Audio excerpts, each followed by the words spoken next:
वाजले रे अयो छगन भुजबळ हागुट लागत आता आता काय खरं नाही राहिलं.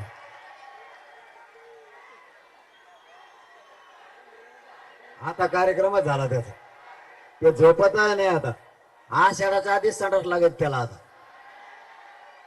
बरं बराबरी तरी कोणाची करावं हे बी त्याला कळत नाही राहते बेघरी डोक्याचे. मराठ्यांचे कुठे बरोबरी करीत असतेत का? अरे बाबा नुसतं मराठ्यांचं बघ एक बी हालत आहे का? छगन भुजबळ आणणार कोणतरी इमानाने वरून हेलिकॉप्टर दाखर त्याला हालत आहेत का मराठी? सकाळपासून उपास शेतकरी हालणार आणि माझ्या पोटात तर काही नाही. एक बिस्किट दिलं मला कोण काय चालता तुम्हाला बघितलं की मला ऊर्जा येते. कारण तुम्हीच माझे मायबाप आहेत आणि तुम्हीच आशीर्वाद दिला की माझ्या अंगात हत्तीचं काय 10-10, 20-20, 100-100 हत्तीचं बळ चढतंय. मी कोणाला मोजतच नाही तुमच्या पुढे. माझा पण फक्त समजून घेत जा मी जे पाऊल उचलतो ते तुमच्या हिताचं उचलतो.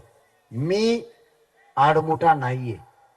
माझ्या जागेवर जर दुसऱ्या जातीचा नेता असता ना एवढी पब्लिक म्हणल्यावर एका दिवसात धिंगाणा केला असता.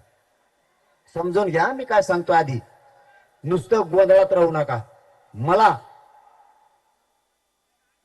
तुम्हाला डाग लागून द्यायचा नाही आणि पॉवर बी तुमच्याच हातात ठेवायची.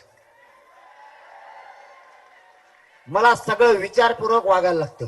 इतकी पब्लिक मराठवाड्यात जमली. नुसता मराठवाडा जरी बाहेर निघाला ना मुंबईतल्या अख्ख्या लोकांना मुंबई सोडा लागून भाऊ. यांचे दंडुके दांडुके काहीच करणार नाही त्या टायमाला मराठा तराला लागल्यावर. पण मला खूप जबाबदारीनं काम करायचं. माझ्या मराठ्याला कुणी डाग लावू नये म्हणून 2 संध्या दिल्यात. आता दिली 1 महिना वेळ. तुम्हाला बोलायला जागा करायची मला. त्यांना महाराष्ट्रातल्या जनतेच्या नजरेतून ते पडले पाहिजे.